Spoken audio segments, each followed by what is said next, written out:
All right. There we go.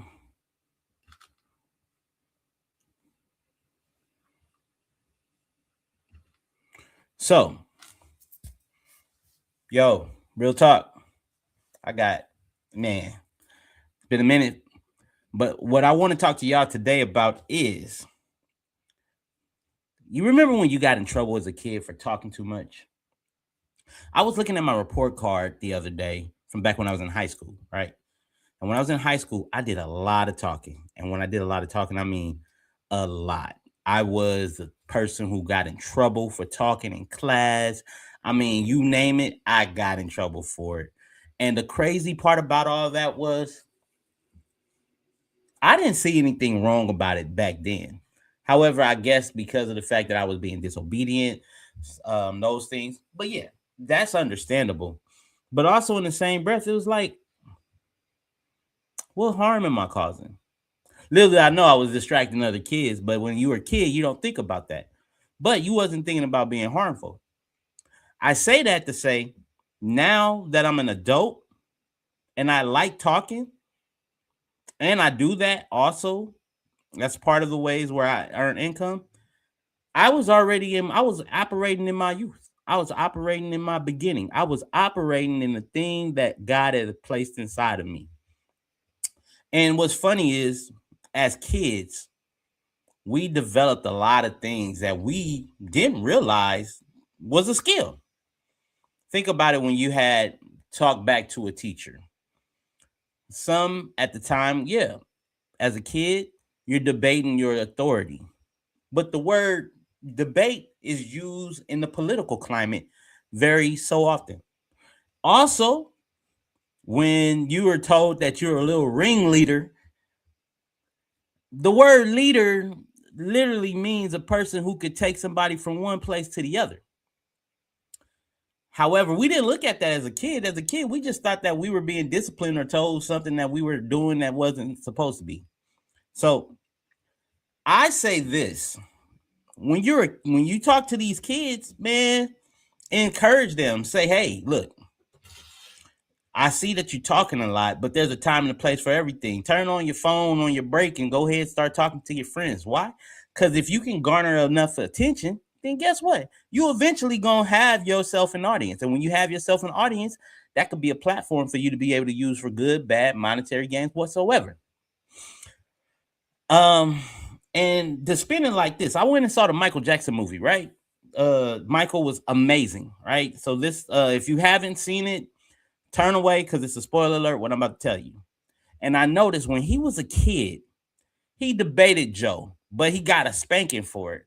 However, if you look further in, when you watch further in that movie, you see Michael at the table telling people, like, look, that's not what I want to do. This is not what I want to do. He stood on his principles. And you got to learn your principles at a young age because of the fact that when you learn the principles at a young age, you grow into them. And then the more growing you do, the more solid you are in it.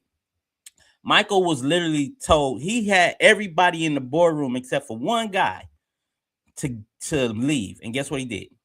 He told that one guy, if you want to work with me, you got to fire my dad. And he got the job done. He tried to get it done with another group, and unfortunately, they didn't. But let's spin it back to that scene as well. Like, they did agree to work with Michael, but Michael Jackson and his father had a really bad, I wouldn't say bad, it's just different relationship. He asked, Michael told the other group of people who he signed their record label with them, he told them he wanted to do a solo album. And he was like, they were like, great. But he asked them to go tell their dad. They did it, and his dad was like, that's fine, long as Michael ain't missing his 9 to 5, because in his 9 to 5, he's working that. And so I think off the wall came from that.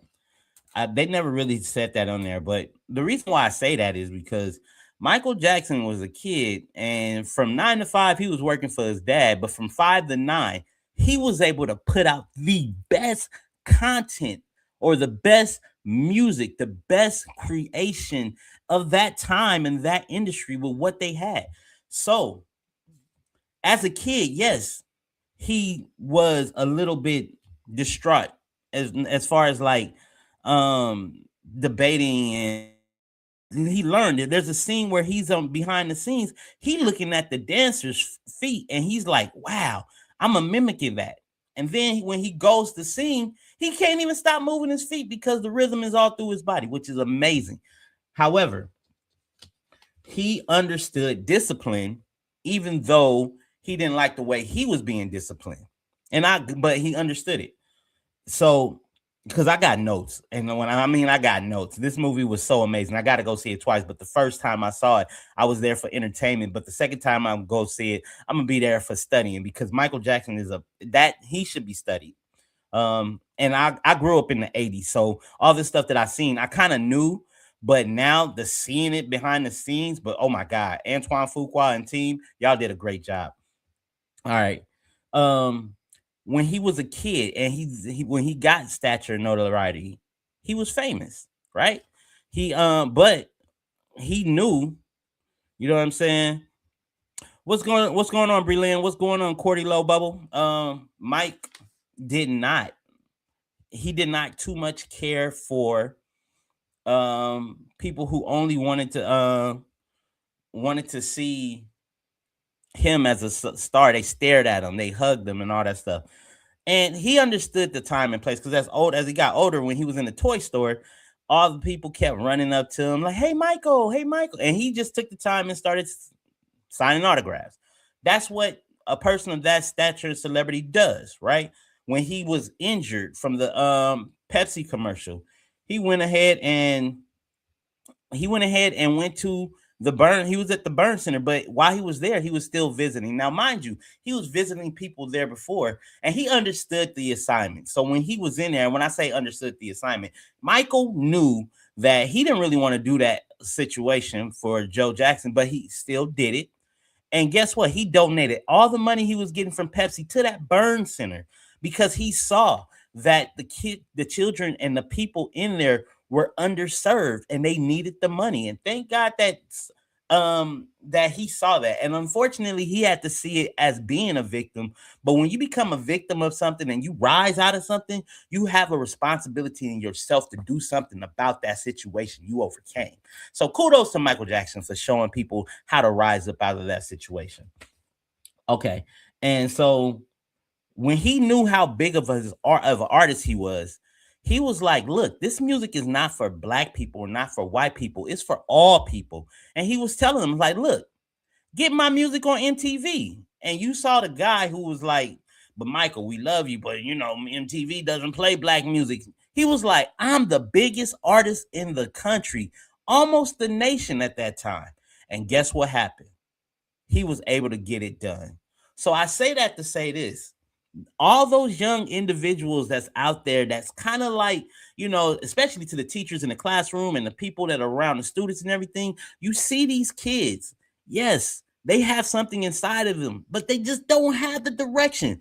Be that compass for them. Don't be that light dimmer. Don't dim their light. Be the compass. Let them know, like, look, it's a certain time and place for you to use that, and you can benefit by using it in its right form. And I say that to say this: in the kitchen, you can put oil in the pan and you can cook, and you can put water in a can.